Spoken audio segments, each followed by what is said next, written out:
하나님은 침묵하시는 하나님이 아니시고 과거에도 오늘도 계속해서 말씀하시는 하나님이십니다.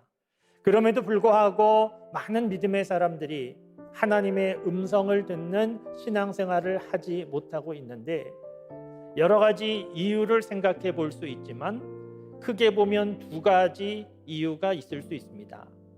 우선은 하나님의 음성 듣는 일에 별로 관심이 없기 때문입니다.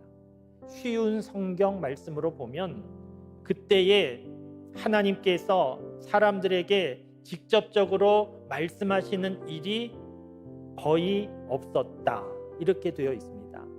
하나님께서 왜 말씀하지 않으셨는가? 하실 말씀이 없었기 때문이 아니고 사람들이 관심을 갖고 듣지 않았기 때문입니다. 하나님의 음성을 듣지 못하는 또 다른 이유는 하나님의 음성을 듣는 방법에 대한 오해 때문입니다. 때로는 선지자들이 귀로 들을 수 있도록 음성으로 말씀하시기도 하셨지만, 때로는 꿈으로, 때로는 환상으로, 때로는 계시로 하나님께서 말씀하여 주셨습니다. 그러니까 하나님께서 말씀하신 방법이 다양하다는 것인데, 히브리서 1장 1절 말씀에 이어지는 2절 말씀에 보면 만물의 마지막 때에 하나님께서 아들로 우리에게 말씀하셨다, 그렇게 되어 있습니다. 아들로 말씀하셨다는 것은 예수님으로 말씀하셨다는 겁니다. 예수님이 말씀이셨다는 겁니다. 그 예수님께서 보여주신 모든 일들과 하신 말씀을 지금 저와 여러분들은 가지고 있는데, 저와 여러분 가지고 있는 성경 말씀이 바로 예수님께서 말씀하시고 행하신 일들이 기록되어 있는 겁니다. 그래서 하나님의 음성을 어떻게 듣는가? 우리는 지금 성경 말씀을 가지고 있는 시대에 살고 있기 때문에 하나님은 우리가 살고 있는 시대에 구체적으로 분명하게 성경 말씀을 통하여 우리에게 말씀하신다는 것을 아실 수 있기를 바랍니다. 저와 여러분들에게 하나님의 음성을 들을 수 있는 구체적인 중요한 방법이 있는데, 오늘 본문 말씀에 그 내용이 있습니다. 하나님께서 먼저 말씀하여 주셨는데, 이 부분에서 사무엘에게 중요한 자세가 있었습니다.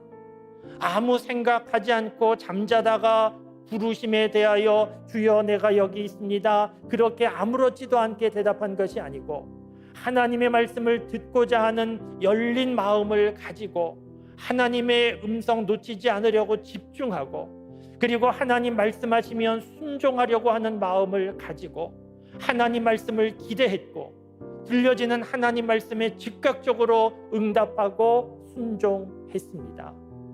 이 사무엘과 같은 자세가 오늘 저와 여러분들에게도 필요합니다. 왜냐하면 신앙생활이라고 하는 것, 나 혼자 열심히 하는, 나 나름대로 열심히 하는 것이 신앙생활이 아니고, 하나님의 음성을 들으며 나에게 말씀하시는 하나님을 느끼며 하나님과 동행하는 그 기쁨과 감격이 신앙생활이기 때문입니다. 너희는 귀를 기울이고 내게 나와 들으라, 그리하면 너희 영혼이 살리라, 이런 말씀이 있습니다. 너희들 귀를 기울이고 내게 나와 들으라. 들으면 어떻게 되는가 하면 너희 영혼이 산다는 겁니다. 이 말씀은 정말 영혼만 산다는 것이 아니고, 영혼은 모든 것의 대표입니다. 귀를 기울이고 내게 나와 들으면 너희가 살게 될 것이다. 너희 인생이 변화될 것이다. 그런 말씀입니다. 아무리 어렵고 힘들어도 하나님 말씀 들으면 힘을 낼 수 있습니다. 참 감사한 것은 하나님은 지금도 우리에게 계속 말씀하시는 하나님이라는 겁니다. 요한계시록 3장 20절 우리가 잘 아는 말씀 그대로, 볼지어다 내가 문 밖에 서서 두드리노니 누구든지 내 음성을 듣고 문을 열면 내가 그에게로 들어가 그로 더불어 먹고 그는 나와 더불어 먹으리라.